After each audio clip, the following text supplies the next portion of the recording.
The Vikings and the Cavemen's boys game, but first we're going to start with the last 2 minutes and 20 seconds of the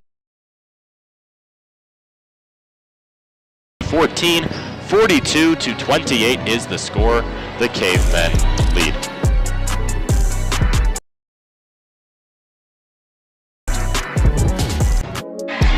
And the second free throw is good, so 42-29 moves the score. 2:20 remaining quarter, so no free throws will be assessed.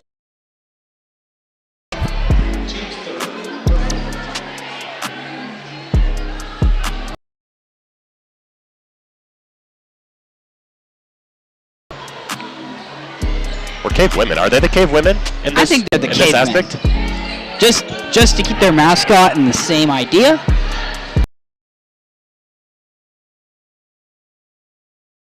Like a very confident ball handler, except she only dribbles with her right hand. Stolen by Amber Cook, even though then she fouls. That's the fourth foul of the quarter. That's Amber Cook's fourth foul. She's one away from fouling out. She's one of our best three-point snipers. That's her fifth, actually, according to the score. Is going to be fouled out for the remainder of this match. So inbounding for the Cavemen will be Sarah Mathis, the 5'5" junior.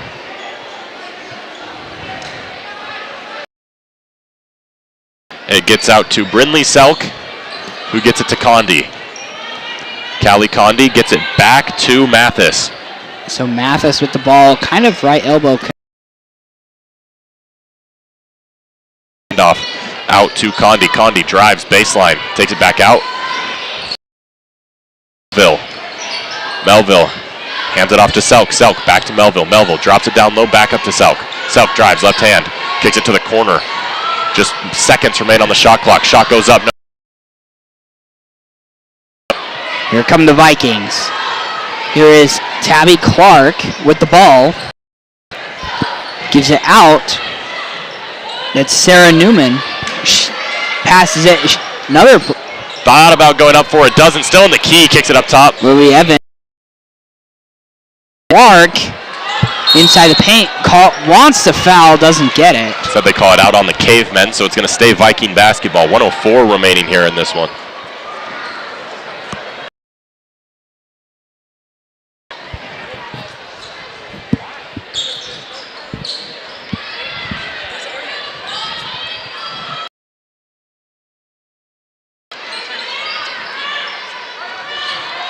Dealing with some issues, technicalities. With about 50 seconds left, you can't see. Are looking to these two teams. Pleasant Grove is 10-4, and the Cavemen are 500, which is exactly what we'll see on the next game, the varsity boys. But we've got 32.3 seconds and 2 free throws to go before we see those two teams match up. Condi makes the first.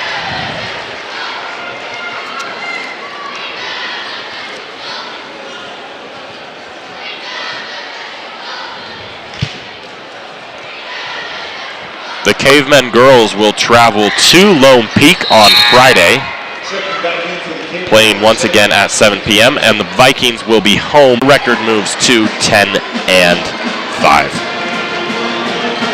So Jack, as we were talking about Pleasant Grove Vikings, American Ford Cavemen, we're here in the cave. You talked about it a little bit already, but tell us a little more about this Pleasant Grove team and how they've prepared. You know, they've been practicing really hard. I mean, kind of last Friday, they kind of they're discussing and they watching them. So seeing that and wondering how they're going to move on.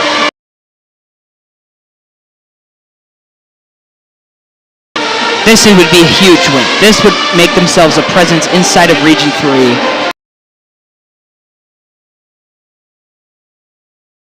Teams are looking to snap some skids. American Fork on a 5-game skid. This is their longest, a 3-game skid. Neither team has won since the new year in 2024. I know it's kind of a little bit of a over. So you got to look at how these teams just have such a deep history with each other. I mean, you have Mr. Newman. If he ever tells you a classic story, still is mostly. It kind of has died out a little bit in the past couple of years because of and beating us in different important games. But you still have that. I mean, just like you've mentioned, 7-game losing streak in 2019. That 2019 team for Pleasant Grove was the best they ever had. They went to the finals with ease, and they beaten by them. And so that removed one of their only chances to break their over for basketball in the school's history. Yeah, Coach McAllister has been the head coach at Pleasant. Has a career record of 334 and 186. The only thing he has yet to do. For so long, his last chance, he's retiring after this season. Boys, and Coach McAllister and the entire coach believe that this team has all that it could take to win a state title from top to bottom. Coach, obviously we see 10 or 11 every night. The 10 guys, and then sometimes Zane will come in. We see a little bit of Parker Van Dorn, Chaz Rose,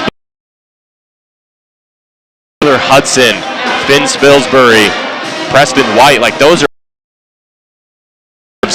can make a difference on this team if they're put in that spot, and they need to make an opportunity and make something happen for this Pleasant Grove team. But it's not going to be Jared Shepard, who's averaging 16.6 points per game for the Caveman team, and then like the Vikings struggled to stop Chamberlain Burgess a little bit last week. 8 Blake Rawson this week, so kind of a 3-headed monster for the Cavemen. Shepard, who's an elite scoring. He's listed as a guard, but in Pleasant Grove, he's a little bit of a forward with his height. He's about 6'2", 6'3". Then you have Blake Rawson, their big guy down low, tying his shoes at the top of that A logo. That's Tiger Cuff, and that's a name you'll hear a lot per game, and kind of every Caveman possession starts off in the hands of Tiger Cuff. But American Fork comes into this game 7-7 with 0-1. Best Montverde Academy and fell by 41, and then played the state 11, beat Harriman by 4, and then this is the game that's kind of Pleasant Grove has Davis on their schedule that they can point at and they say, this is a really tough team we beat. This was a gritty win. Thing that was hard for us. American Fork has that in their Corner Canyon victory, and then playing in multiple 10-point loss to Lehigh. Jack, what are your thoughts on that? They've been dominant, and they're going to do, and PG's going to have to outplay them and play their brand of do those things. I think that is extremely possible. But again, this is a tougher place to play in. I mean, Lone Peak will always show up to Valhalla. They always fill up our away section, and then for other games I've seen away team bleacher, and I don't know, or just like people not wanting to go. I mean, the Tuesday night games are harder to get people to go to, but they are just as important as the Friday night ones. We'll show them to this one. This is kind of the game that you circle in a big red Sharpie every single season for Pleasant Grove is at American Fork, and then Lone Peak games and American Fork games are kind of the big red circle, trying to aim and hit those in perfect sync and with perfect momentum every single season. I think there's no short game, and I think that it's a tough game for sure for this Pleasant Grove team. But as you mentioned, I think that the brands of basketball is a perfect way to describe this, because you are really playing two polar opposite brands of basketball. And I think this game could come down to whoever gets off to the hottest start and forces the other team to making and playing that way. For instance, if Pleasant Grove goes down, some things you can't go down so big, and then if the Cavemen go down big, they've got to find some ways to counter the way that Pleasant Grove is playing. So I think that second second half is going to be huge for both of these teams. Both of these teams have struggled in the second half recently, and I don't think that it's too outlandish to say that the team that wins the second half is the team that wins the ballgame. Absolutely. You know, in spirit of our old pregame show, but will Pleasant Grove catch a win? Will American Fork perform an upset and continue and break their losing streak? Find out next on PGSN. We'll be back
Welcome back to PGSN and our coverage of the Pleasant Grove Vikings basketball team. We have a big matchup tonight in the Cave as the Vikings take on the American Fort Cavemen in what is always one of the most highly anticipated matchups of the season. Pleasant Grove comes into this game with a 10-4 record. The Cavemen come in on the other side 7-7, exactly 500, but that is not due to lack of skill. That is a tough schedule that is the cause of.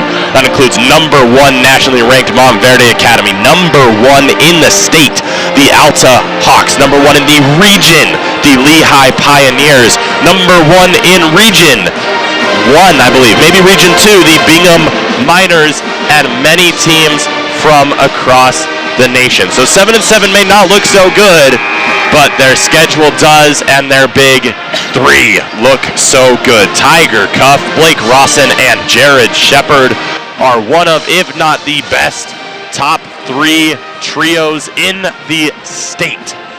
The Vikings look to take them down today with their unique style of play. 2 5-man rotations, both led by amazing point guards in Carson Rasmussen and Ty Palmer. Jack, what Viking do you see or do you think needs to step up tonight if the Vikings are looking, well, obviously they are, but if the Vikings are going to win this one? You know, one thing from the Lone Peak game was a lack of Clay Hansen shots made, and that was really a detriment to the Pleasant Grove team. And, you know, you're going to have better nights than some, but, you know, a night that you don't hit a single shot is not something that you ever want or something that you even expect. So I think that asking for a Clay Hansen good night with, you know, at least 2 made shots, doesn't matter if it's 3-pointers or 2s or even just free throws, we need some to drop from him. Other players that I'm looking at, Ty Palmer, he hit some amazing threes last game against Lone Peak. And another thing that he did, another player that I'm looking at, Ryan Hadley, who has been a little bit more inconsistent recently, but what I'm looking forward to seeing what he can do tonight on the basketball court. Yeah, Ryan Hadley, we've mentioned his thumb injury, and we've kind of talked about how that could be caused not of bad play. He hasn't been playing poorly by any means, but not the level of play that we've kind of seen from Ryan Hadley throughout his career, and we've noticed. So you've kind of noticed the impact of that thumb injury on the season. Ryan Hadley shooting 62% from 2 and 32% from beyond the arc, but he's only attempted 28 shots, so 9 for 28 from beyond the arc for Ryan Hadley this season. One guy I'm looking for Pleasant Grove to step up a little bit, Andrew Anderson, leads the team in 3-pointers made with 28. All these stats are excluding last game versus Lone Peak. We did not get any yet. We will have some before the next game against Westlake, but Andrew Anderson shooting 35% from beyond the arc. He's a guy that I think would be huge to step up for Pleasant Grove tonight. But let's get ready to meet the 2 teams that will be facing off tonight. We've got about 20 seconds or so until tip-off. You know a lot about Pleasant Grove, but we're going to introduce them to you anyway in a second after we take a break for the national anthem.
In 2024, as here he goes, open layup.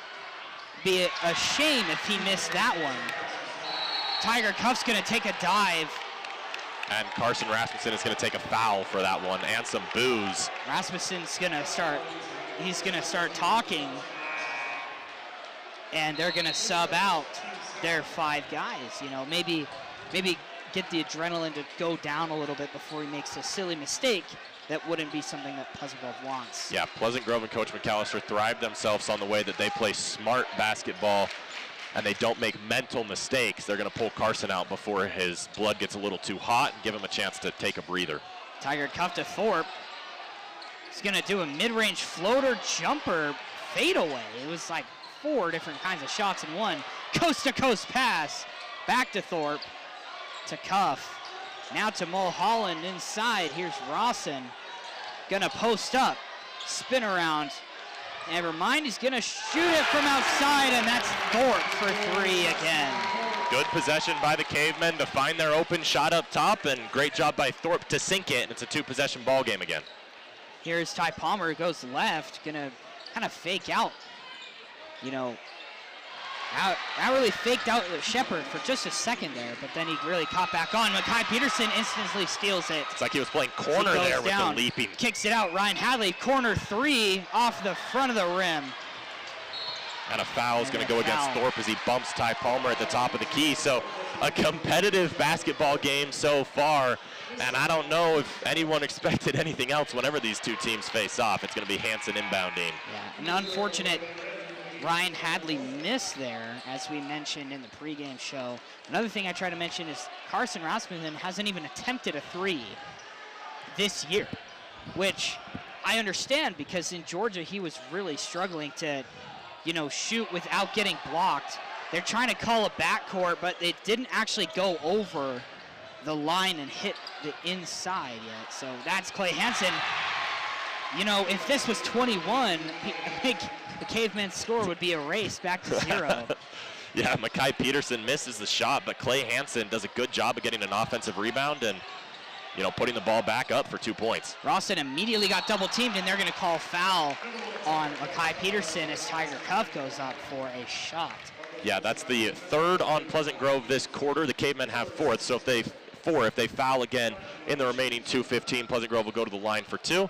This is going to be a shooting foul for Cuff, who made 1 free throw earlier in the game on the first make of the game when he got an and-1 opportunity that he converted on.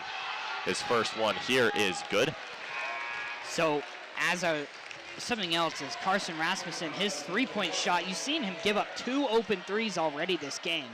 And I think kind of he suffers from the same thing that, you know, some NBA players do when they come over from the EuroLeague, is that they take too long to start up their shot, and then they get blocked just by how much faster the NBA is.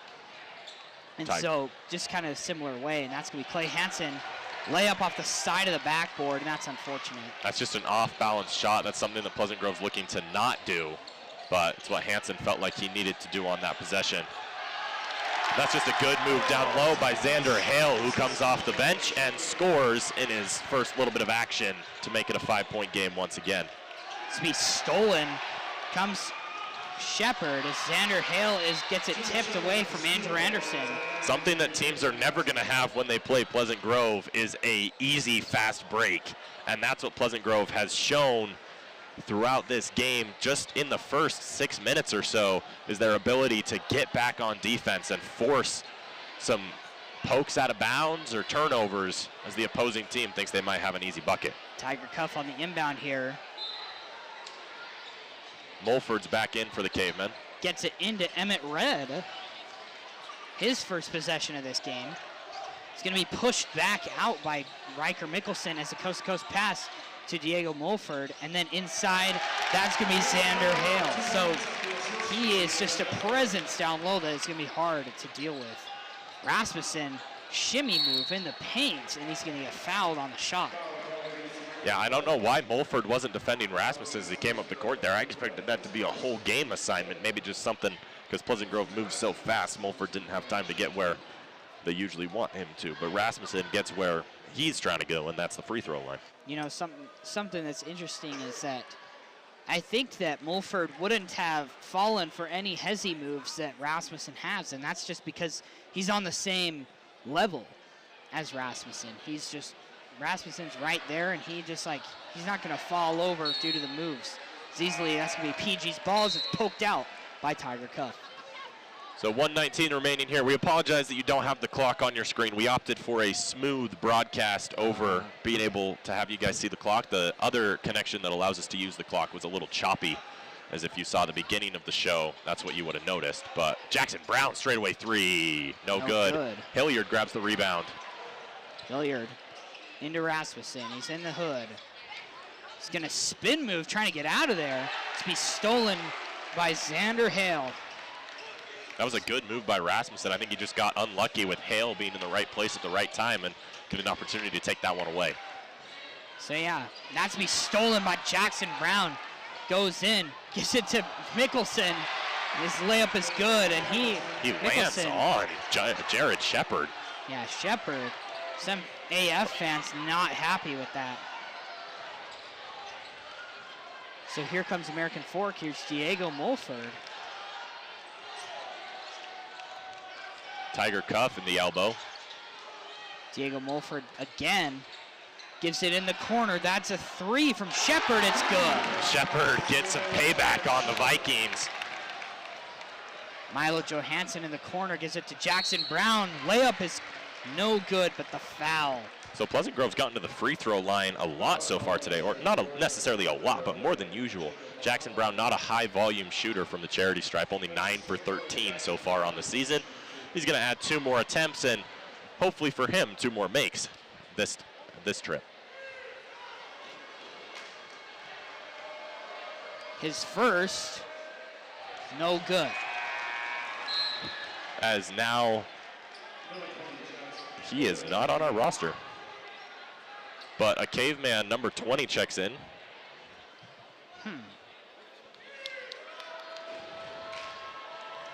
Here's Jackson Brown's second.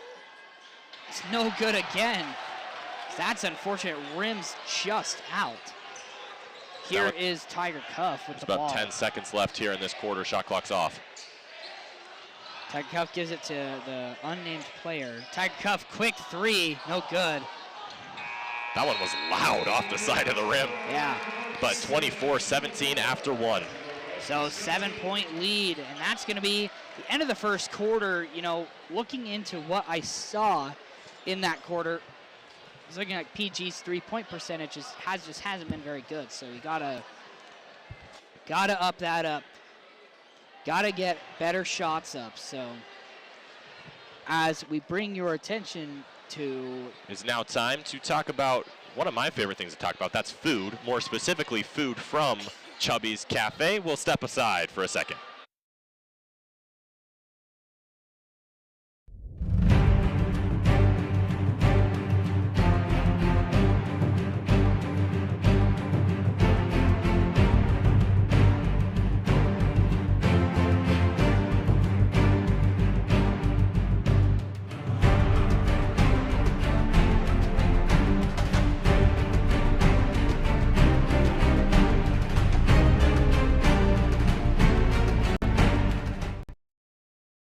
So after 1, it's Cavemen 24, Vikings 17.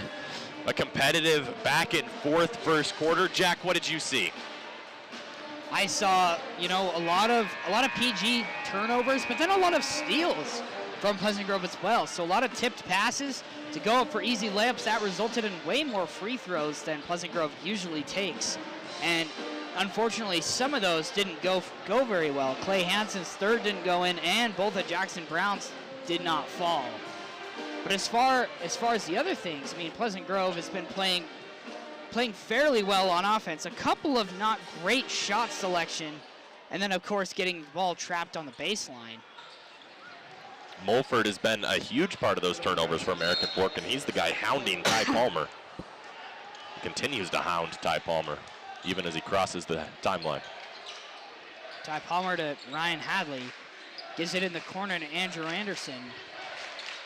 Andrew in the paint, kicks it out. Makai Peterson drives in, stolen. Stolen by Shepard. Here comes Mulford, back to Shepard. Back to Mulford, takes a deep three, no good. Tiger Cuff reaches for the rebound, but Ryan Hadley ends up with it. Makai Peterson drives in. Ty Palmer at the free throw line, kicks out Clay Hansen, corner three, no good. So that's another miss from Pleasant Grove from the three-point line. Shepard to Cuff. In the corner, Mulford. Now in the paint. Back out on the three-point line. Really moving the ball around. Great ball movement. Yeah, forcing Pleasant Grove to have crisp rotations. Still, even as teams, obviously getting tired of longer and longer you play. And that's Rawson in the paint, no good. So number 20 is unnamed on our roster. And I just checked Max Preps, and he's not there even now. So I have no idea. So I'm sorry, guys. Here is Makai Peterson, kicks it out. And that's to be PG's ball. Went off the hands of, I believe, Jared Shepard, number 22 for the Cavemen. It's Clay Hansen's going to inbound. One thing that I've realized is that Andrew Anderson, he might be the quickest pop a shot three-pointer that we have. Yeah, Andrew Anderson has the most attempts and the most makes for the Pleasant Grove team this season. Anderson has over 80 shot attempts. From three? Yeah. That's impressive. That's what Pleasant Grove's looking for, are a lot of open threes. Ty Palmer with the ball, commanding this offense today mostly. I feel like we've seen a lot more of him. That's kind of a lob pass to Makai Peterson as it gets intercepted by American Fork. Yeah, Pleasant Grove's intent on that play is to have Peterson catch it in the air and just put it up. An open three for unnamed. And rebound by Ty Palmer. He's going to get pushed out of bounds. It's going to be a foul before it's the out of bounds call. All I heard was Jax. So we're going to call him Jax. The PA announcer called him Jax, and I did not catch a last name. But I'll continue to listen to that throughout the game. But for now, he's just Jax. Okay, we'll take it. I'll go ask at halftime and see if we can get a first name, last name. But for now, it's Jax. Well, for now, it's Rasmussen. Yeah, Rasmussen with the ball. So Joe Hansen has seen lack of three-point attempts from him as well. So I'm looking for a few from him. Here's Jackson Brown, another quick three-point attempter. He gets his own rebound, gets into the hood, gives it out to Hilliard, open for three, good. Hilliard's had a couple attempts this game, and he's made a couple of them as well as he cuts the lead to 4, but the Cavemen looking to extend it. Hasn't been a score this quarter till that bucket from Pleasant Grove, so. And big one. Yeah, 5:30 remaining here in the second quarter. Here is Shepard to Jax. Jax to Mulford. Way out. Now it was going to be Emmett Red, and he's almost going to do a backcourt violation. Double team. 3 seconds on the shot clock. Shepard, layup, good. Yeah, that's something you can't have defensively is a collapse with that little time left on the shot clock. You need to force up a tough shot, and instead, right to the rim and 2 points for American Fork. Here's Hilliard trapped at the free throw line, gives it to Rasmussen. He's going to drive left, openish lane. Now to Johansson for 3, no good off the back of the rim. That's going to be another miss from Pleasant Grove from 3. So the only person to hit any has been Ethan Hilliard this game. Yep, luckily for Pleasant Grove, only a 6.2 possession deficit here. Here is Emmett Red with the ball. Trying to cross up Rasmussen, he pokes it out. No over and back call because of Rasmussen's interference. And that's to be Rawson, and the pass is deflected by Ethan Hilliard out of bounds. Only 8 on the shot clock, and it will not reset because Pleasant Grove never got possession. Hilliard just poked it out. So 8 seconds for the Cavemen to get off a shot, but really that's plenty of time for a team with a ton of great shooters and a ton of great drive to the basket guys. 4:20 remaining here in this second quarter as Cuff is going to inbound. The Weber State commit. It's Shepard down low. Cuff with the reverse layup, no good. This could be launched out of bounds by Riker Mickelson. Riker Mickelson got a hand to the face courtesy of Tiger Cuff, and he's holding his nose. Wonder if that's going to affect him at any point. Hopefully, not, but they go right to him. That was Jake Mulholland. He's subbed in. Here he is. Jake Mulholland for 3. Good. Rattles it home for the Cavemen. And I've talked about how good this team is shooting from beyond the arc, and that doesn't just stop at their starting 5. Even coming off the bench, they've got a ton of capable guys. Vikings are going to retain possession as that ball gets hit out of the hands of Carson Rasmussen and out of bounds. Chaz Rose subs in for Jackson Brown. It's a guy who hasn't played a ton of minutes for Pleasant Grove this season, but when he has, he's been relatively effective. 4 for 12 from beyond the arc and 3 for 6 from the line. He dropped 30 points in sophomore just a couple days ago. Riker Mickelson, layup is good. Almost looked like it wouldn't fall for a second. So yeah, Mickelson, scary. Mickelson's the leading scorer for Pleasant Grove in general, but also from inside the arc from 2-point land. Tiger Cuff into the corner. That's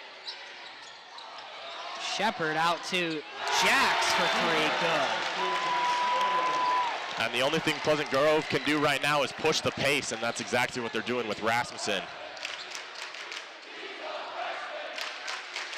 Apparently, he is a freshman on their varsity roster. So, pretty insane. Riker Mickelson.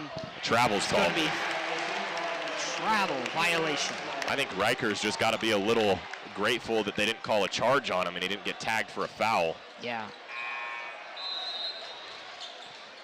And now Pleasant Grove's going to bring in 5 new guys: Hanson, Peterson, Hadley, Anderson, and Palmer. What is, from at least my perspective, seemed like the most productive group of 5, as Pleasant Grove looks like they've switched to maybe a 2-3 zone. But they might still be playing some... Oh, it looks like they're in a zone. Something that we haven't seen from Pleasant Grove a lot so far this season.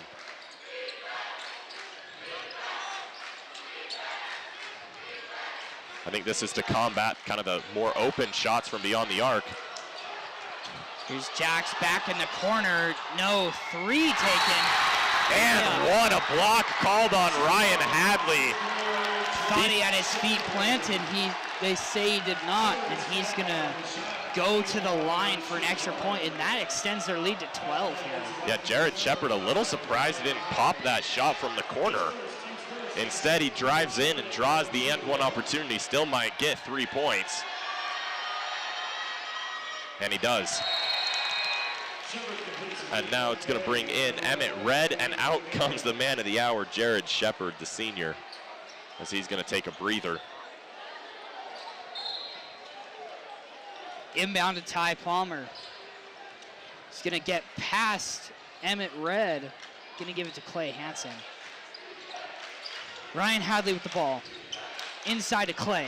Layup. Good. Guarded by Cuff.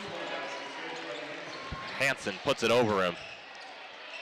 Emmett Red back to Cuff. Now a whistle blown, and I believe it's going to be a timeout or an issue with the clock. I think it has to be a clock issue. I didn't notice anything else. You know, the clock is only ran by teachers, so it's nothing that, it's not like, you know, not that mistakes aren't impossible here, so. So it was due to the lack of the shot clock starting. So they take 2 seconds off, put it at 33, and the Cavemen will keep the ball.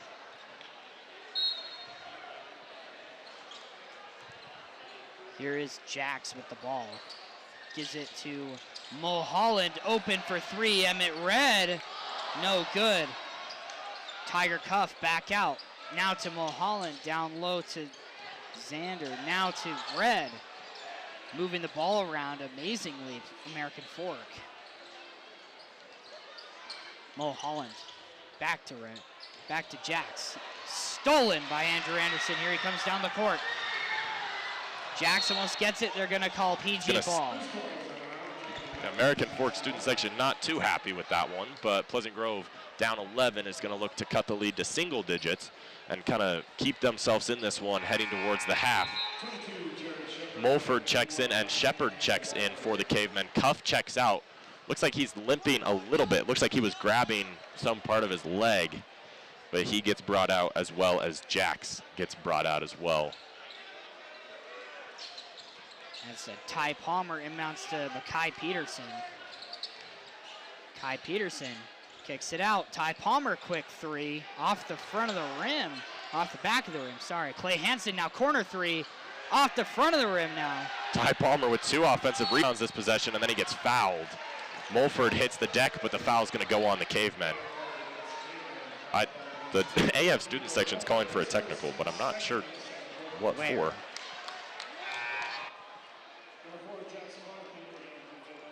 Someone who hasn't been seen yet, Jax Clark.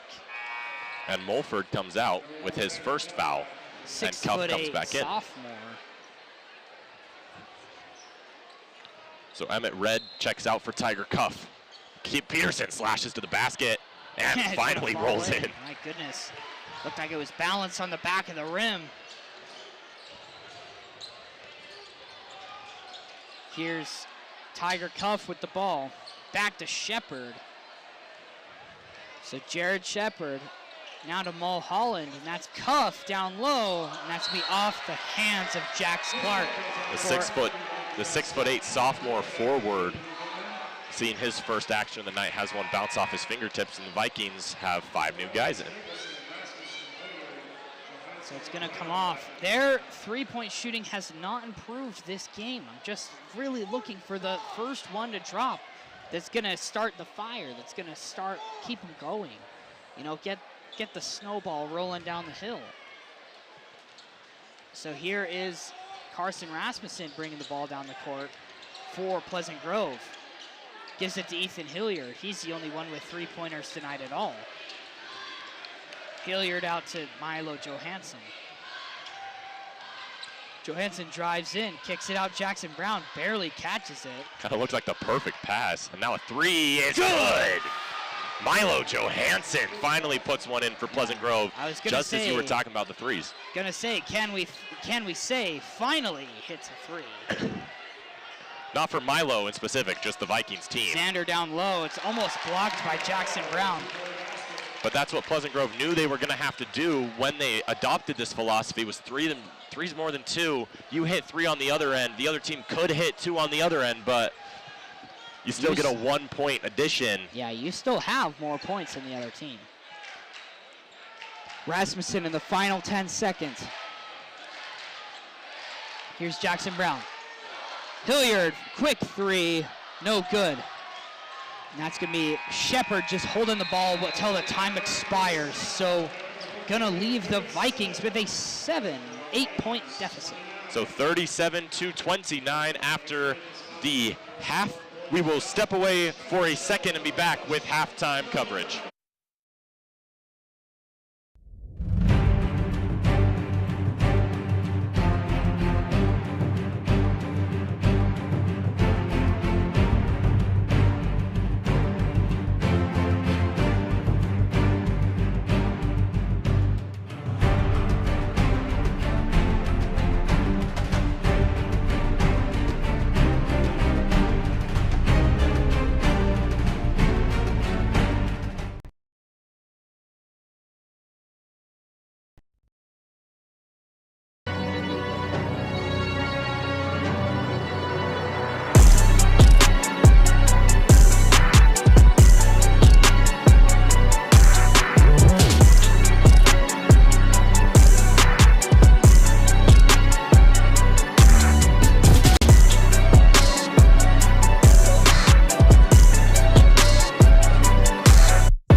So 37-29 after 16 minutes of play. Vikings in an 8-point hole, but looking to climb out of that one in the second half. Jack, what did you see in the first half of play?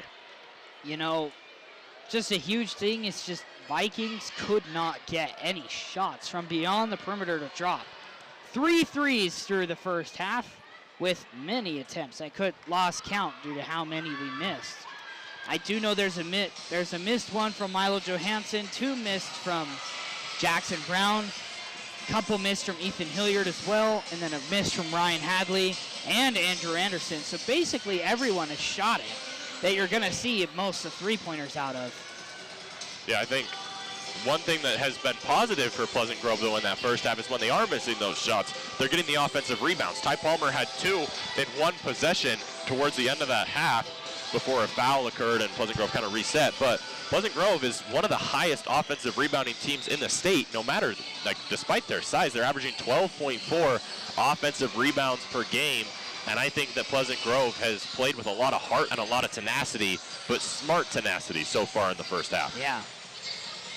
There was that little moment between Rasmussen and Cuff, but Coach McAllister quickly got his guard out of there to take a deep breath, slow down a little bit, and realize that he had 3.5 or so more quarters to play and that losing him would be huge. Yeah, so just looking at what Pleasant Grove can do to improve upon in this second half, I think you need to slow it down and be able to cut down on the turnovers that they're committing. And, try not to let American Fork just collapse on the basket and, get those easy layups. We had one time where the shot clock was down to 2 seconds left. They just drive in, hit an easy layup, and, that's just a complete waste of time for Pleasant Grove. Yeah, that's a little bit of a momentum killer, too, to just have something that feels like you should be able to force a tough shot, and then maybe one of the easiest shots of the first half for the Cavemen happened on that possession. But some stats for you, Jack. Pleasant Grove has outscored their opponent in the third quarter in 6 of their last 7 games. And that's something that obviously you're looking to do here down 8. But they've been outscored, the Vikings at least, have been outscored in the fourth quarter in every single one of their last 6 games. And for the Vikings, they're the team that's supposed to keep their foot on the gas, pushing throughout the entire game. And I'm not saying that being outscored in the fourth quarter is a result of not playing hard and not pushing, but that's something that Coach McAllister and the staff have got to be looking at. However, on the other side, AF has been outscored in the second half of games this season, 493 to 427. That's a 56-point deficit in the fourth quarter, which doesn't sound like a lot, but when you think of it over the scope of 14 games, that's something that, both teams are going to have to try and look to win the fourth quarter here, and that could be the difference maker in this one. Yeah, I could not agree more. It's just, you got to see how it plays out. I don't really have much more to say, It's just kind of Pleasant Grove didn't play their brand of basketball to a T, and it's just unfortunate. Yep, I've got one more stat to throw out there, and we'll go to another break. These are all about after halftime stats. But American Fork is 6-2 in games this season after leading at halftime. Now, that's a positive stat for American Fork, but the negative side and the positive thing for Pleasant Grove is both of those losses have come in the last 2 games against Bingham and against Lehigh. We have an exciting 12 more minutes to play in this one, but we're going to step away for a couple minutes. The Vikings down 8 at halftime, looking to cut the deficit.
So, with 35 seconds left to go in this halftime break, Vikings looking to climb out of an 8-point deficit.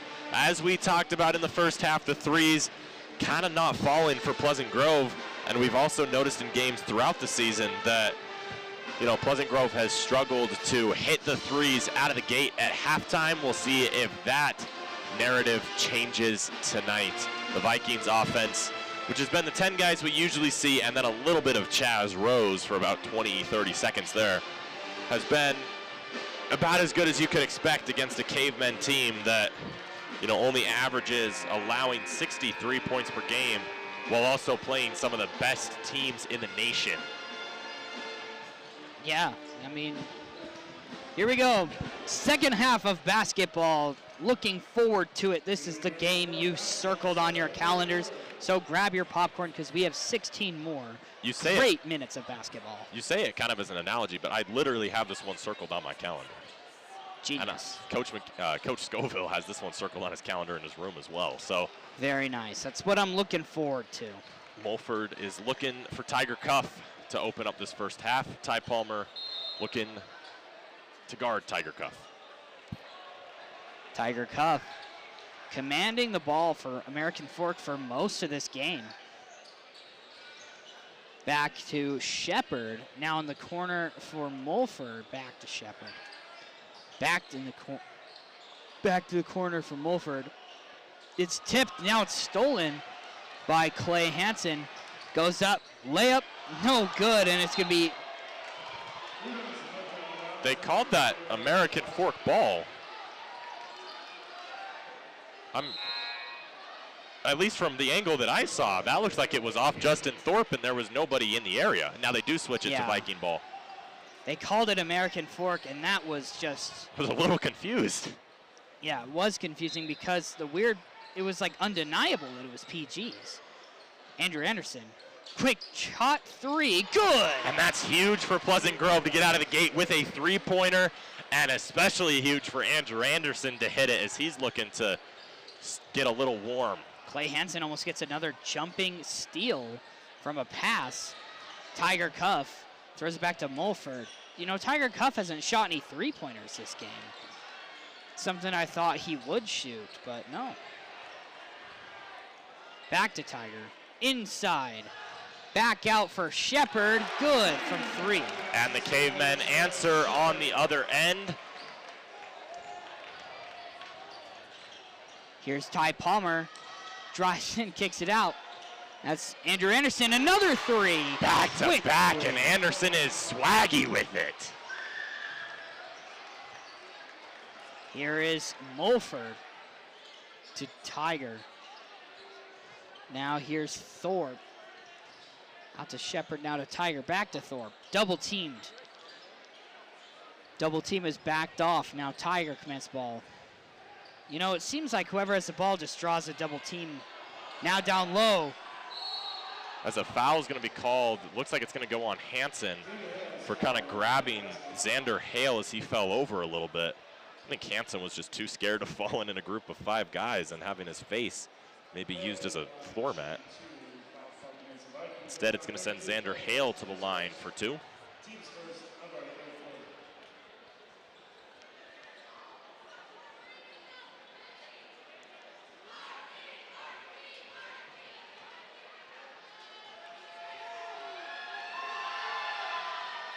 And Hale misses the first.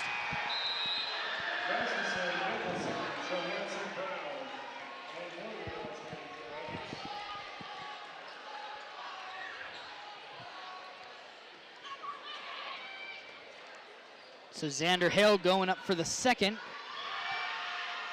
The Viking student section tries to get at him, and he gets the ball in the box. Gets it in, rattles from the front rim to the back.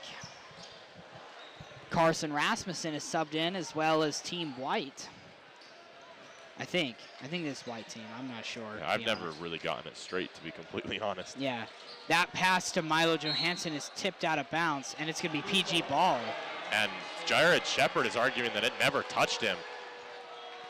The referee on the baseline kind of just looked towards the ref on the sideline and let him make the call, and now they switch it to American Fork basketball. So two out of bounds get switched, both down on this baseline, one benefiting each team. So Xander Hale gets subbed out for Blake Rawson. Never mind, it's actually Thorpe going to get subbed out. I wonder if Thorpe is in foul trouble. It seems like he hasn't played much since the first quarter. Now, both teams have kind of done a good job of keeping players and themselves out of foul trouble. Neither team has reached the line off a double bonus yet. Mulholland coast-to-coast pass all the way to Shepard, and he's going to go in, and that's going to be... A foul's called on Jackson Brown? It was either Jackson Brown or Blake Rawson. Looks like, I don't know. They didn't put up any foul number on the scoreboard, so I'm going to say no foul was called. Here's Hilliard. Gives it to Jackson Brown, now to Carson Rasmussen. Carson drives in left hand, shakes off two defenders. Now he's going to give it to Ethan Hilliard. Gives it back to Rasmussen as he falls over. 10 on the shot clock. Rasmussen, left-right dribble. Takes a quick three. First we've seen in a long time, and he's going to miss. Unfortunate. He's got to go up. It's a shot clock violation on Pleasant Grove as Carson Rasmussen takes his first three-pointer of the year and unfortunately catches no rim or net. Yeah, hopefully that doesn't get in his head too much and he can keep shooting with confidence. 22 on 22 crime as the ball gets moved into the half court. Here's Tiger Cuff. Gonna start backing down, gives it back out to Shepard. Now to Rawson. Back to Hale. Shepard to Mulholland. Tipped by Carson. It's going to be out of bounds. American Fork ball. You saw Mickelson back up a little bit once Rasmussen got beyond the arc. Once Rawson, not Rasmussen. Rawson only has one three-pointer made on the season in 10 games. American Fork's played 14. He's only played 10. And a foul is going to be called on Pleasant Grove. And the shot was made. It won't count, but made nonetheless. Hilliard gets tagged for the foul, his first. That psychological effect, you can't deny it, of hitting a three-pointer, even after the whistle is blown. And the shot clock is reset because of the foul. Here's Shepard, gets it in to Hale. Now Shepard controlling the ball. Inside Ross and back to Mulholland. Now Tiger Cuff. Jared Shepard getting a lot of touches every possession. Mulholland inside to Rawson, kicks it out. Jared Shepard for three, it's good. And that's a big shot. Kind of puts the Caveman's foot on the gas as they go up double digits here halfway through this third quarter. Jackson Brown gets in the paint, gives it to Riker Mickelson. He's in the corner, going to drive in. Left-hand layup, good. And one. Mickelson has a chance to answer on the other end. Trying to get 3 points of his own.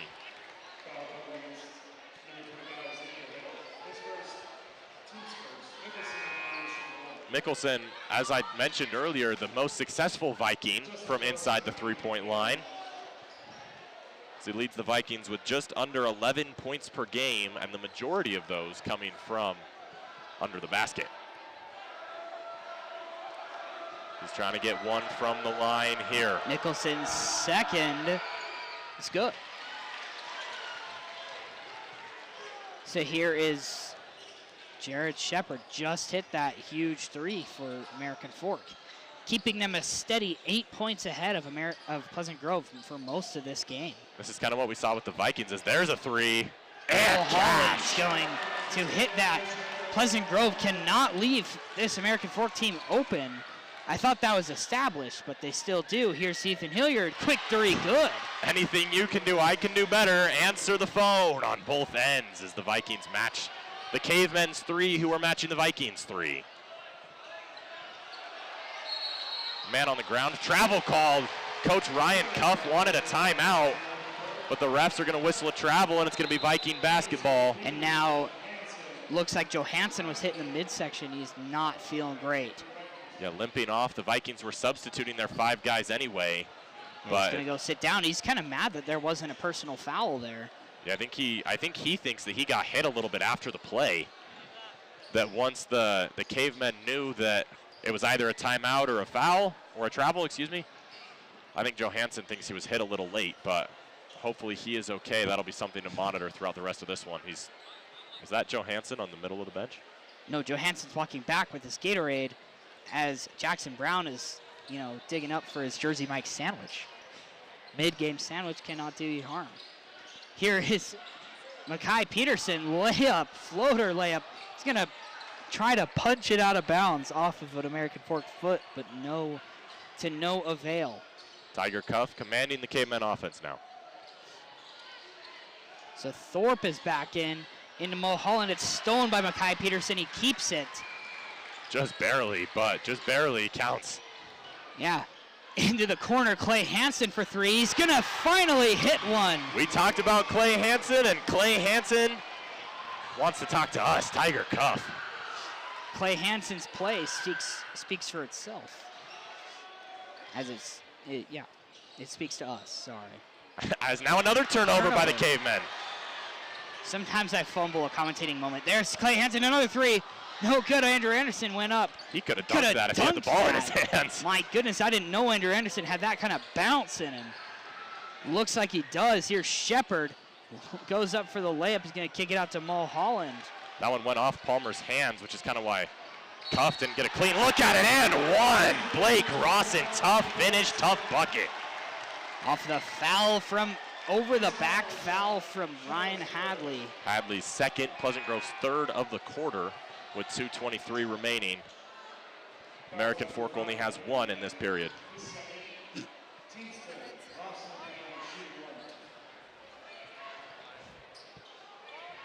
Rawson's going to look to contribute an extra point from the free throw line and push the lead to 8, which is kind of where American Fork has been sitting throughout this whole thing, and he can't convert. Peterson grabs the rebound. Hits it off the front of the rim. It's Makai Peterson. They're going to call an offensive foul as Mulford kind of got pushed to the... ran all the way to the locker room. If you're going to sell it, might as well sell it big, and the refs give him the benefit of the doubt and the call. It did look like it was a foul. Peterson, that's just not something you can do. Yeah. That was kind of about as clear and obvious as you can get. It looks like in NBA 2K recently, if you foul on an off-balance three or off-balance mid-ranger, sometimes your player will just fall back like 12 steps. So looks in a similar fashion as that, as Tiger Cuff's going to drive in baseline, kicks it out. Here is Shepard. Back to Jax. He's hit a couple of clutch threes. Mulford, who just got fouled. Mulford to Cuff on the inside. Here's Rawson in the paint. Footwork is amazing, and he's going to deliver. Don't let Rawson fool you. That's a tough bucket, especially with Riker Mickelson right in your face, as Rasmussen's now working on Mulford. Rasmussen gives it to Jackson Brown. Quick fire three. Good! And that is what Pleasant Grove wants. American Fork scores 2 on the other end. Pleasant Grove will take 3 on their end. And it's a 2-possession ball game. They have the lead at 6. Rasmussen pokes it out quickly. It's going to stay Cavemen basketball. And the inbounder is going to switch from Cuff to Shepard. And that's about all that changes. Here is Tiger Cuff, gets through the double team as Carson Rasmussen's not trying to foul here. That's going to be Shepard. Everyone thinks he was fouled. It looks clean to me. Looks clean to the refs, too. Jackson Brown slips, shoots. Oh, just barely couldn't connect. He gets his own rebound back. He's in the baseline. His layup is no good. Yeah, it looks like Jackson Brown just moved a little bit too fast on that possession. Adrenaline was pumping a little more than he's used to. And the Cavemen catch a lucky break. They had to get it up fast, or else it wouldn't have been, a good possession for the Vikings. That's another three. Shepard has literally not missed from 3 every single time he takes it. These teams are kind of just in a shoot-off. 30 seconds left in the third quarter. Looks like we're in an old 1776 duel here, as both teams taking their own shots. Whoa, deep three from Milo off the back of the rim. And Hilliard can't come down with the offensive rebound. Instead, it's Rawson and the Cavemen on the attack. As Hilliard just took an elbow to the face, gets called for the block. That was one of the hardest fouls that you'll see. Not intentional by Cuff, or it does not seem intentional by any means, but wow, that could not have been easy to take by Hilliard. Yeah, and you know, sometimes it's really hard to draw the charge. I mean, you really have to keep your feet still, especially depending on the referee. They will not call it unless you are completely still. There's only 8.9 ticks left on this third quarter. From the way that the teams are aligned, I can't tell what's going on. Looks like Cuff is going to go to the line, as that was Pleasant Grove's 5th foul of the quarter. So a double bonus for the Cavemen, and a man who rarely, if ever, misses from the charity stripe is there now. Not the guy you want to send if you're Pleasant Grove. I mean, bonus for 8 seconds is better than, you know, bonus for 3 minutes. So, I mean. Cuff sinks his first.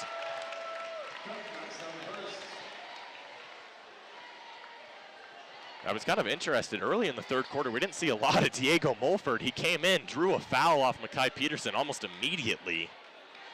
And that's kind of the effect that Mulford has. I was a little confused why he didn't stay in. His second's good. He's really not going to miss those as Jax Clark subs in for these final 8 seconds for Tiger Cuff.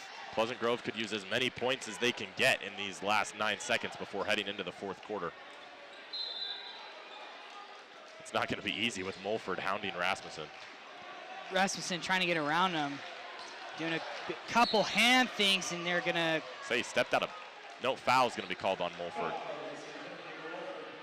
I don't know if you guys can see it, but I see almost a Control-C, Control-V with Mulford and Rasmussen, and the way that they play looks very similar.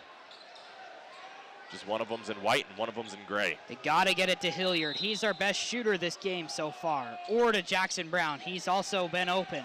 2 seconds. Shoots a long range. No good, and Hilliard cannot get the rebound. So after 3 quarters, Pleasant Grove's down 11. Got a hole that they need to dig themselves out of in the fourth quarter. Jack, how can they do it? It's the same way that they could have at halftime. They just have to hit these threes. And sorry for that. And stop American Fork down on their offensive end. They cannot let them get an answer 3 immediately as soon as they shoot it. And we cannot rely on getting answer 3s as soon as they shoot it to keep it at the same deficit. We want to force them to take bad shots by full court pressing the whole time. And that will lead to American Fork turnovers. And Pleasant Grove can go down and score. That's the only way that Pleasant Grove can win this game. If you're American Fork, the way you can win this is play the exact same brand of basketball you've been doing and bait Pleasant Grove into, you know, biting at you on defense, and just keep playing the same offense you have been. I mean, Diego Mulford, he's been great. And then, of course, Tiger Cuff has just been facilitating for this American Fork team quite amazingly. Yeah, it's really just been an explosive start for the Cavemen that's given them this lead. Outscoring Pleasant Grove 24-17 in the first quarter, outscoring Pleasant Grove by 1 in the second quarter, and then outscoring Pleasant Grove by 3 in the third quarter. The fourth quarter is where both of these teams have struggled throughout the season. Pleasant Grove's looking to change that. American Fork's looking to change that, and it's really up to whichever team is successful, is whatever team is going to be walking out of this building with one more W in that column after tonight. Andrew Anderson, deep 3. Good. My goodness. Andrew Anderson. We talked about him hitting that 3 earlier in the game, and man, that's a big one early in the fourth quarter to cut the deficit. Groves calls for arms up. Gotta look big on defense. Quick pass in to Rawson, and Tiger Cuff cannot be denied in the paint. 60-50 is how Pleasant Grove's last game ended. They've still got 7.5 minutes in this one to change the score. Ryan Hadley gets it to Ty Palmer. Ty Palmer to Makai Peterson. Gives it to Clay. Clay to Ty Palmer. Drives in. Out to Ryan. Ryan on baseline. He's fouled. He makes the shot too, but won't count. Foul goes against Blake Rawson. I'm surprised, but that is his first of the game. I felt like he had been called for one early in the second quarter. But his first and American Fork's first of the quarter. is now Pleasant Grove to Gets it in. Anderson. Andrew Anderson, step back, tries to get the three there, defending him harder than they were. Clay Hansen takes another deep three. He falls over, but he hits it. Clay Hansen, if there's any man that I want shooting a contested three, it's Clay Hansen. He's been so good throughout this season, and sometimes he gets lucky and draws those and ones too. No such luck there. Yeah, Clay Hansen, the only game that he couldn't hit anything against was against his former team, Lone Peak, which was last Friday. And American Fork likely just taking time off the clock. They're content to take 30 seconds, 35 seconds each possession and then take a shot. Mulford down low. It's stolen by PG. I think ideally for American Fork, the way they want to play, they want to get a shot off there to make that bucket. Instead, Pleasant Grove forces a turnover, and a block foul is called on the other end as Anderson hits another three that won't count. Some people might say you're wasting the makes there if you hit that, but I think we've kind of been at the mentality throughout this whole season that every make is important, especially for the mentality that Pleasant Grove's looking for. The mental side of basketball is just grueling. Andrew Anderson, quick pop three off the front of the rim, so maybe don't waste the makes is warranted, but here's Mulford with the ball in the corner, back to Mulford. But now to Shepard. He has been amazing from three this game. 7-point deficit for Pleasant Grove. If they want to climb out of it, now's the time, and that's a great start. Ty Palmer drives in right side, kicks it out to Andrew Anderson. Double teamed and turns the ball over. Behind. Diego Mulford rolled the ball with his feet in that situation. Don't know if that is any call. Tiger Cup's layup won't go, but we've seen him from the free throw line so far today, and that's where he's going to go back to. I think he's been perfect so far. If it does get to a point in the game where Pleasant Grove starts to intentionally foul, this is not the guy you want to do that to. They're Pleasant Grove's first of the quarter, and Ty Palmer's first of the ball game. As I mentioned earlier, both teams doing a good job of staying out of foul trouble. As Cuff, amid the Pleasant Grove barks, makes it in. He is just completely unfazed by every single effort that Pleasant Grove student section makes. And here comes the other team. We got Jackson Brown. He was doing pretty good from three, and I'm also looking to see some Milo Johansson threes.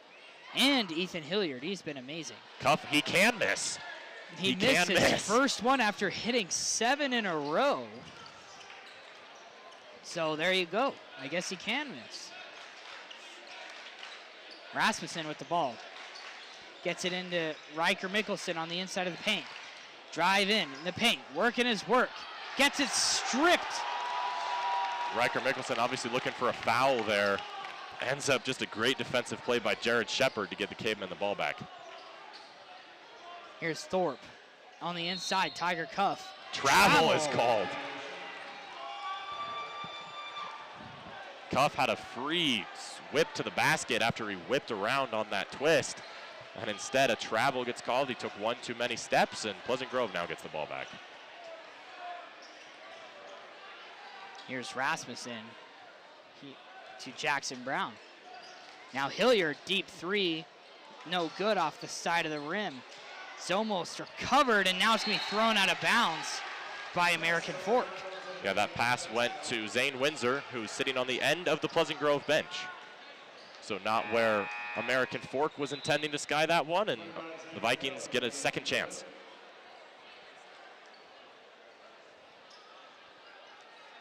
Hilliard's going to inbound.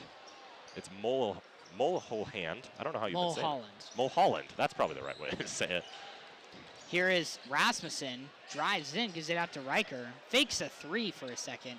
Johansson now drives in. He was open, gets arguably fouled by some, not fouled by others. There's Jackson Brown, quick three, no good. And a foul is going to be called on Mickelson, who pulled his hand out just a second too late. Pleasant Grove's second of the quarter and Mickelson's first of the ball game. 4:33 remaining here. Vikings need a stop and a bucket. Yeah, Pleasant Grove cannot buy a hit on the three-point line. As here are the Cavemen. Here is Jared Shepard. Now to Mulholland. Here is Kate. I almost just said Caveman. It's Tiger Cuff. What am I saying? As Riker Mickelson grabs that one out of the air. As Cuff is looking for a man in the corner. Spin move, and he's fouled.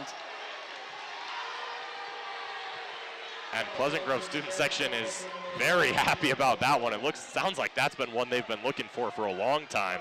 Oh. As Mulholland gets charged for that one, his second of the ball game. Based on some body language, it looks like he didn't get the call, but then I guess that was just that kid was just slapping his arm.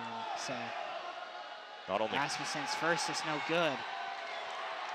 Yeah, we also mentioned Rasmussen as someone who's been really, really good from the line, along with Tiger Cuff, and both of them missing one their last trip, and Rasmussen has a chance to redeem himself here.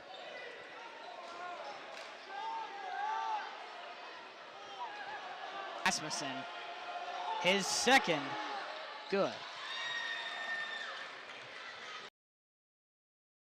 Board up there, like so quick. Sometimes I look and to see like what the score will be, but then it doesn't move. And it's tipped by Hilliard, but it's going to stay. Tiger with a 7-point lead. Rawson in the paint. Layup is good. I mean, that is just an unbeatable move. And Coach McAllister is calling for a 3-second violation. And looking back on it, I don't know how there wasn't one called. Yeah, I mean, they were kind of sitting in the paint for a while there. That's a call you don't see called a lot on any level of basketball.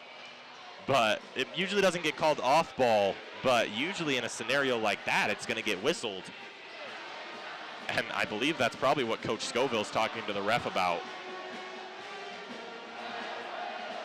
As he is not happy about that call. That could be one that's huge.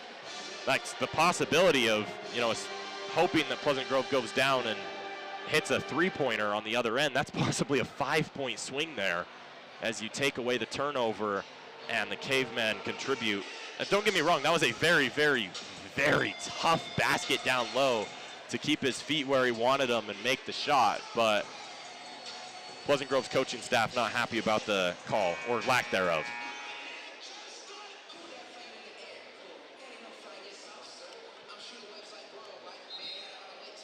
As now the two teams prepare to break their huddles. Both teams have used one timeout so far today.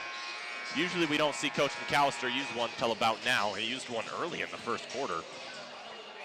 Just kind of started off cold, so it's kind of just what they had to do to get their players' head in the game for a second. So yeah, and as I mentioned a little earlier, the Cavemen outscored Pleasant Grove by 7 in that first quarter, but since then, it's only been a +2 scoring differential for the Cavemen. It's been back and forth pretty much since that moment that the first quarter ended, but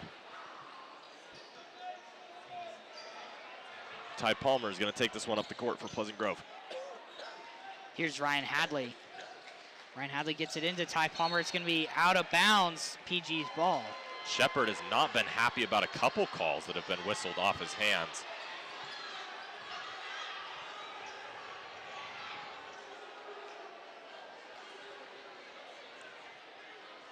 Ty Palmer inbound is deflected immediately by Tiger Cuff. Not advised. It's a heads-up defensive play. I think he made the right read looking for Peterson, but these touch passes going back and forth have been pinpoint placement for the Cavemen as they try and sky it over Vikings' hands, but right into the hands of their teammates. They sit at the logo. And it's stolen as their player falls over. That was a wasted fast break from Pleasant Grove. Yeah, absolutely wasted. I think if you're Clay Hansen there, you have to look to take the ball to the rack and either look for a foul or a bucket. You kind of don't get the choice to try and pass it. Hadley jumps with the best of them. And Peterson gets on the ground, and they're going to call a foul on a Caveman. So Coach McAllister is not going to have to use a timeout. Vikings are going to get the ball regardless. They were just about to, so. Pleasant Grove still wanting the 3-second violation. But they have the ball, so not too much to complain about there. Hansen is going to inbound to a Cavemen defense who's kind of switched to a half court, but still puzzling to me at least. Diego Mulford stays off the court. Yeah, I mean, they got to keep him rested. He's playing tough defense, and maybe he just gets tired. He just can't keep going. Here's Rasmussen with the ball, gives it to Ty Palmer. To Andrew Anderson. Cannot get open for a three. That's what they're looking for. Clay Hansen three. Oh, just barely going to rattle out there. He's felt as he's been fouled multiple times this game and hasn't gotten the whistle. He does such a good job of keeping his landing space throughout the shot and kind of challenging defenders to land in it. Yeah. Most players will shoot the three, land, and back up as to avoid collision.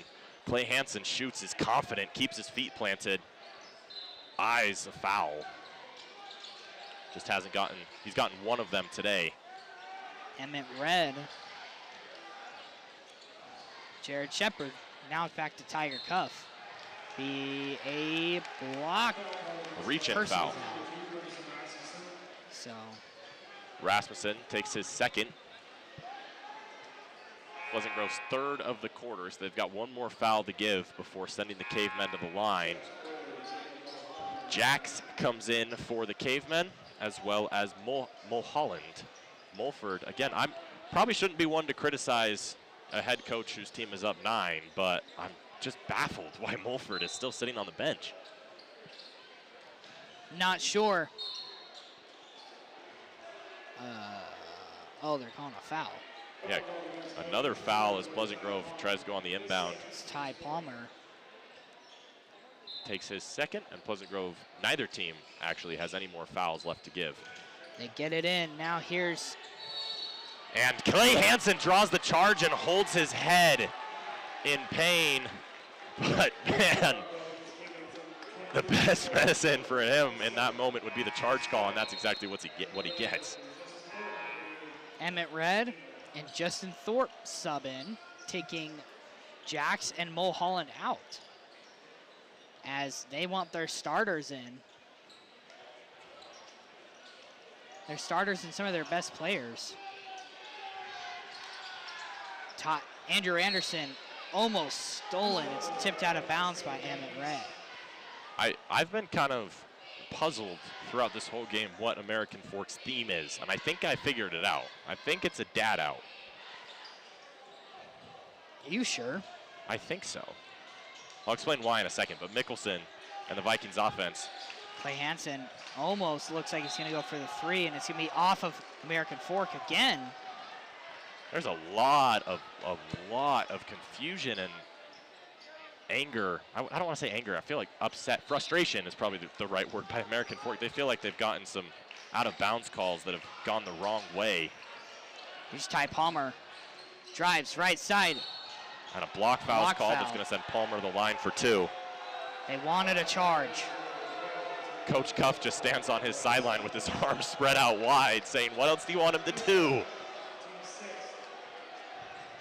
And now he's going to have a conversation with the ref and probably ask him that question, but use his words.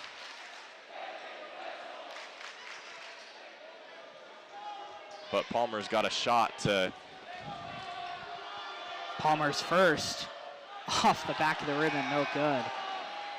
Makai Peterson and Ryan Hadley check in. Andrew Anderson and Clay Hansen check out. With 1:41 remaining here, Vikings starting to run out of time. Kind of been the tale of the last 2 or 3 games. And a timeout's called by American Fork. Put the Chubby's logo on the screen, we'll talk. Put the Chubby's logo on the screen, not the video. But now that gives us a chance to talk about our title sponsor, Chubby's Neighborhood Cafe in Pleasant Grove. All-American food for all American families. Go check out Chubby's Cafe off State Street in Pleasant Grove. And if you aren't in Pleasant Grove, there are a couple other locations you can find across the valley. Great food, and honestly, you know, there's no place I'd rather go for lunch. Yeah, It's an amazing place. Chubby's Neighborhood Cafe. All American food for all American families.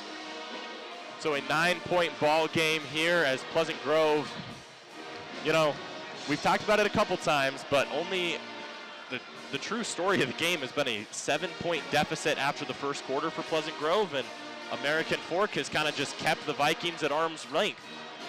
And that's been all they've needed to kind of be in the driver's seat with 1:41 remaining. Ty Palmer's looking to give the Vikings a chance as his second free throw is good. So 8-point ball game now, and the Vikings probably going to switch the most aggressive press they've played all night. And another timeout taken by the Cavemen. Cuff is going to take it on the baseline. Tiger Cuff, that is going to take it on the baseline as he runs out of time to inbound. So Pleasant Grove has 1 remaining, or 2 remaining. Sorry, I forgot they update the scoreboard so fast. I think they only have 1 remaining timeout.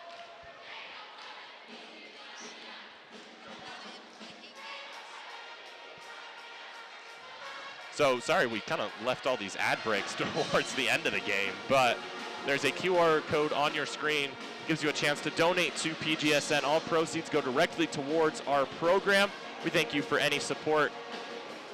We use that, I don't want to say rather quickly, but we have a couple things that we're looking to upgrade and improve on in our streams, and some of that stuff we can't do without the help of you guys. So scan the QR code.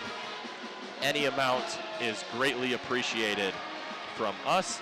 And email the email you see on screen if you are interested in any advertising, sponsorship, or partnership opportunities here with PGSN. Clock hasn't changed since the last time we told you guys about it. 101 ticks left.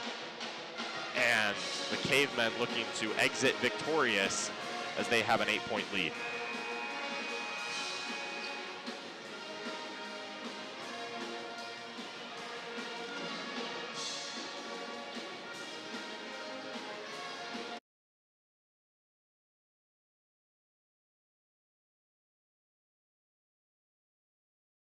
The Cavemen will keep Tiger Cuff as the inbounder on the baseline.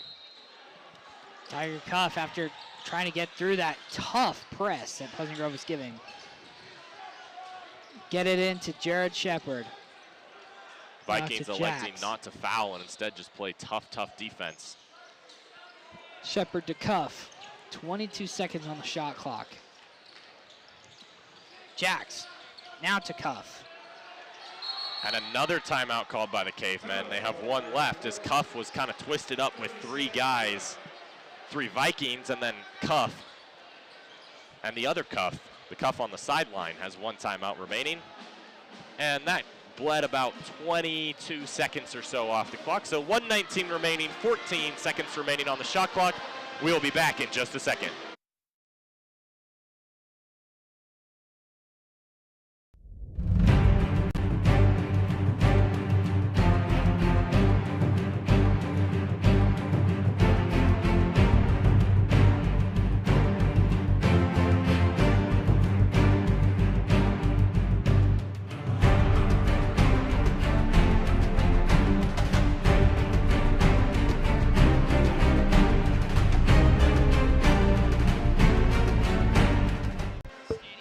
So 1:19 remaining here in this one. Cuff will inbound once again, his 3rd attempt in the last 22 seconds. And I don't know why he didn't take Jared Shepard. It looks like he was open. Instead he takes Rawson at the top of the key. Gets it down to Red. Red to Shepard. 5 on the shot clock. And the Vikings finally get their turnover. Ryan Hadley drives down the court. Kicks it out. Carson Rasmussen in the paint. Gets it to Makai Peterson. Quick 3. No good. Riker Mickelson gets the rebound. Carson Rasmussen to Ryan Hadley in the corner. Way in the corner. No foul called as Hadley hits the deck in the corner, and now a foul's called on the rebound attempt, and that's going to send Blake Rawson to the line for 2. That kind of seemed like the last hope for Pleasant Grove, not to call the game too early, but Hadley took a tumble in the corner. I'm a little surprised they didn't call a foul on it. Instead, it's Mickelson who gets tagged for his 2nd down low that sends Rawson to the line, as the Vikings are hoping for some misses. Rawson's hoping to ice the game as his first is good. It's now a 9-point ball game. 3 possessions at minimum. If he hits this one, it makes it 4-possession game. And he does miss it. Keeps it at a 3-possession, although Tiger Cuff recovers it for Pleasant Grove. Not Pleasant Grove, for American Fork. And now he's just going to hold it. Pleasant Grove is now going to foul. I think Tiger Cuff probably should have just held that at the top, made Pleasant Grove come and foul him and taken himself to the line. Instead, it's going to be the 6'7" senior forward, Justin Thorpe, who's going to take the shots. And timeout. Instead, McAllister's going to take a timeout. So a 9-point deficit for Pleasant Grove seems almost insurmountable at this point. Looking ahead, not to jump ahead too early, but looking ahead for both of these teams, Pleasant Grove on Friday goes back home to Valhalla to face the Westlake Thunder at 7:30 p.m. As always, we will have coverage for you here on PGSN for that region matchup. And on the other side, the Cavemen go to Lone Peak, a team that Pleasant Grove faced on Friday last week, and they travel to the Knights. They also play at 7:30 p.m. If the Cavemen do hold on and take a victory, they move above 500 and snap a 5-game losing streak. And the Vikings, if the score remains the same outcome, move to 10-5 and push their losing streak to 4 games. Looking ahead even further for Pleasant Grove, next week on Friday, they face a Lehigh team led by Cooper Lewis. Cooper Lewis scored, get this, 47 points against this same Cavemen defense on Friday en route to a Pioneer 10-point victory. That is extremely impressive at the high school level. I looked at it and I said, this is, like, it seems like all of Lehigh's points got assessed to one guy when they didn't know who scored them, but he dropped 47 as the first shot attempt is missed by Justin Thorpe, as it is 64-55. Justin Thorpe's second is good. So a double-digit ball game. The Vikings are looking to cut it to single digits. Oh, and Ty Palmer is blocked. And now the Vikings start to play the foul game.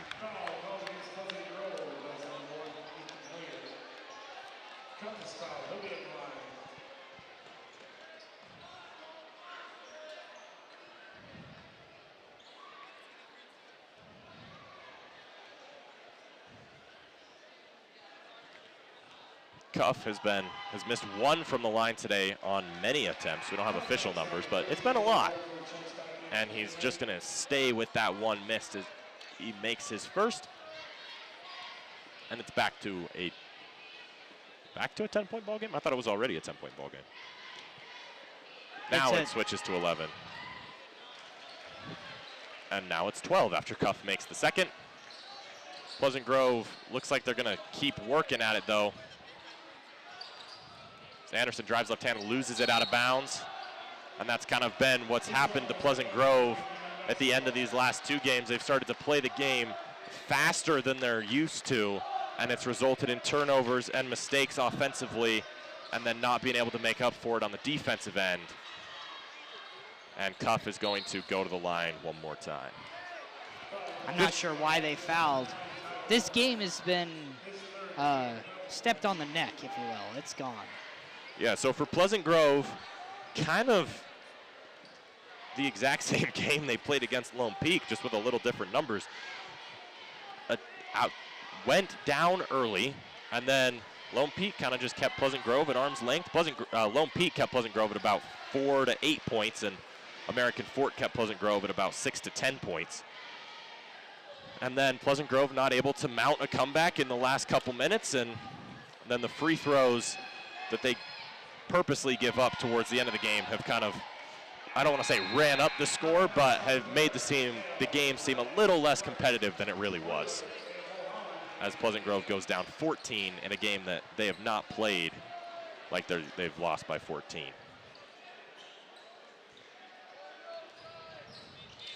Rasmussen drives in, just takes it terribly contested. Yeah, Pleasant Grove just poor shot selection, unforced turnovers, just mistakes in the last 4 or so minutes of this fourth quarter in the ball game. And that's kind of been the reason they've lost these last 2. They're looking for a chance to redeem themselves against Westlake on Friday, as a foul is going to be called. The shot is not going to count.